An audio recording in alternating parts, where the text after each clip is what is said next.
রাষ্ট্রপতি হবেন সর্বজনীয় সবার অভিভাবক। নতুন বাংলাদেশের পরবর্তী মহামান্য রাষ্ট্রপতি নির্বাচন নিয়ে শুরু হয়েছে চরম রাজনৈতিক জল্পনা কল্পনা। দর্শক, বিএনপি চাইলে কি এককভাবে কাউকে বঙ্গভবনে বসাতে পারে, নাকি জামাত ও জুলাই বিপ্লবের শক্তিগুলোর সাথে সমঝোতা হবে একমাত্র পথ?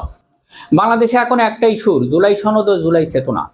নতুন এই বাংলাদেশে একক কোনো দলের পছন্দ ছাপিয়ে দেবার দিন শেষ। দর্শক, সাধারণ জনগণ ও রাজনৈতিক বিশ্লেষকের মতে সরকারি দল বা বিরোধী দল সবাইকে একই ছাতার নিচে এসে আলোচনার মাধ্যমে ঠিক করতে হবে দেশের আগামী রাষ্ট্রপতি।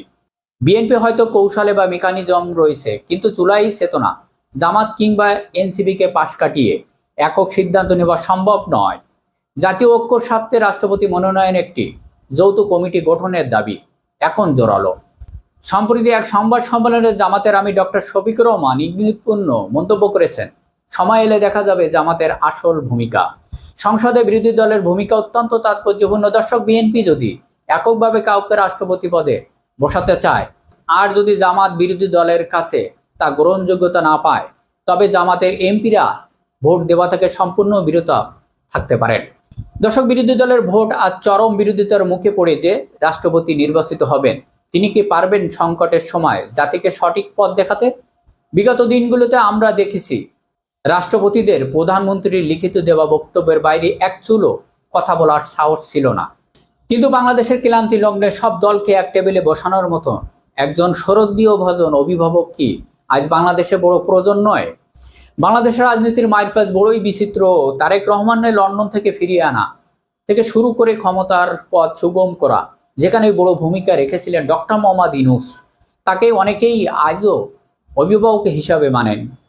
বিএনপিকে ক্ষমতা আনার পিছনে আন্তর্জাতিক অঙ্গনের ব্যালেন্স তৈরি করার যে অবদান রেখেছেন ডক্টর মোহাম্মদ ইউনূস, কিন্তু প্রশ্ন উঠছে, নতুন রাষ্ট্রপতি হিসাবে কি তবে ডক্টর মোহাম্মদ ইউনূসকে দেখা যাবে, নাকি বিএনপির চিরচেনা মুখকে সামনে আনবেন? তবে প্রশ্ন থেকে যায়, প্রফেসর ডক্টর মোহাম্মদ ইউনূসকে পরবর্তী রাষ্ট্রপতি করা হয়, তবে ভারতপন্থী বা পুরনো ব্যবস্থার দোসর হয়তো হাউমাউ করে উঠবে। দর্শক, কিন্তু এটি হলে সবচেয়ে উপকৃত হবেন বিএনপি। পশ্চিমা শক্তিদের ভারসাম্য পাবে আর দেশে পাবে এক স্থায়ীশীলতা। তবে এখানেই রয়েছে এক বিশাল নাটকীয় মোড়। দর্শক, বর্তমান ক্ষমতার কাঠামোতে ডক্টর মোহাম্মদ ইউনূস কখনো বঙ্গভবনে বসতে রাজি হবেন কিনা তা নিয়ে চলছে সংশয়। তবে তাকে রাষ্ট্রপতি করাতে হলে জুলাই সনদ ও জুলাই চেতনা এই সত্য পূরণ হলে তবে হয়তো ডক্টর মোহাম্মদ ইউনূস রাষ্ট্রপতি দায়িত্ব নিতে রাজি হতে পারে।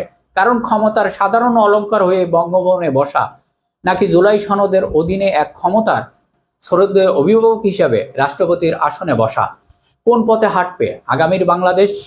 দর্শক, বিএনপি সরকার কি ডক্টর ইউনূসকে রাষ্ট্রপতি বানাবেন, নাকি বিএনপির কোনো সেনামুখ সামনে আনবেন? অবশ্যই আপনাদের মতামত কমেন্টে লিখে জানাবেন। সবাই ভালো থাকবেন, ধন্যবাদ।